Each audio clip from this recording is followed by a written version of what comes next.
கொடுக்கிறார். என்ன தெரியுமா? யோவான் 14:27 சமாதானத்தை உங்களுக்கு வைத்து போகிறேன், என்னுடைய சமாதானத்தை உங்களுக்கு தருகிறேன். இதான் இயேசு கிறிஸ்து கொடுக்கிற மிகப்பெரிய ஆசீர்வாதம்.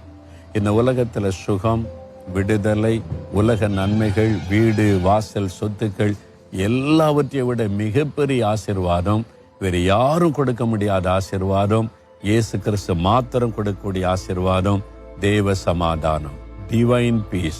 இயேசு சொல்கிறார், என்னுடைய சமாதானத்தை தருகிறேன். I will give my peace unto you. அதான் தெய்வீக சமாதானம். அந்த இயேசுடைய தெய்வீக சமாதானம் எப்படிப்பட்டதுன்னு நினைக்கிறீங்க?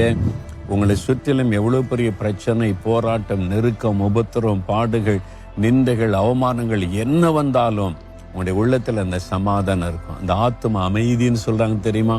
உள்ளத்தின் ஆழத்தில் ஒரு ஆத்தும அமைதி, அப்படியே ஒரு இளைப்பாறுதல், சமாதானம். அதுதான் தேவ சமாதானம். இது பணம் கொடுத்து வாங்க முடியாது, நம்மளாக முயற்சி பண்ணி வாங்க முடியாது. இலவசமாய் ஆண்டவர் கொடுக்கிற ஆசீர்வாதம். இயேசுவை உள்ளத்துல நம்ம ஏற்றுக்கொண்டா, அந்த சமாதான பிரபு இயேசு உள்ளத்துல வரும்போது இந்த தேவ சமாதான உள்ளத்தில் நிலைக்கும்.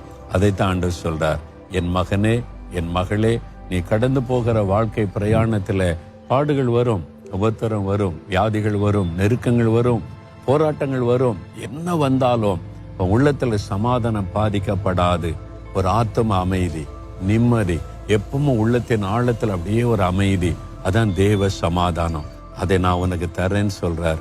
நீங்க அதை பெற்றுக்கொண்டீங்கன்னா வாழ்நாள் முழுவதும் யாரும் உங்களை டிஸ்டர்ப் பண்ண முடியாது, எதுவும் உங்களை தொந்தரவு பண்ண முடியாது.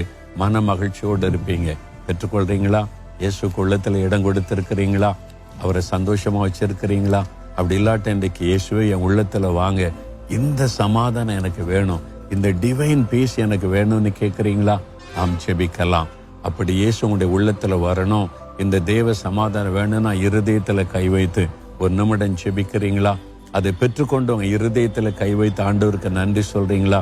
தகப்பனே, தேவ சமாதானத்தை, தெய்வீக சமாதானத்தை, எதுவுமே பாதிக்க முடியாத ஒரு மெய்யான தேவ சமாதானத்தை எனக்கு தந்திருக்கிறதற்காக ஸ்தோத்திரம். தகப்பனே, இந்த சமாதானம் எனக்கு வேணும்னு இந்த மகள் ஜெபிக்கிறாங்க, இந்த தம்பி ஜெபிக்கிறார், இந்த வாலிப தம்பி, வாலிப மகள், தாயார், தகப்பனார், இந்த ஐயா ஜெபிக்கிறாங்கப்பா. அந்த தேவ சமாதானத்தை அவங்களுக்கு கொடுங்க, அந்த மெய்யான சமாதானத்தை அவங்களுடைய உள்ளத்துல கொடுங்க.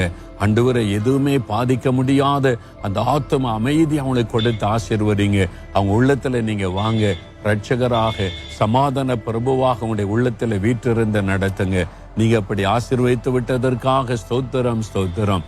இயேசு கிறிஸ்துவின் நாமத்தில் ஜெபிக்கிறோம் பிதாவே. ஆமேன், ஆமேன்.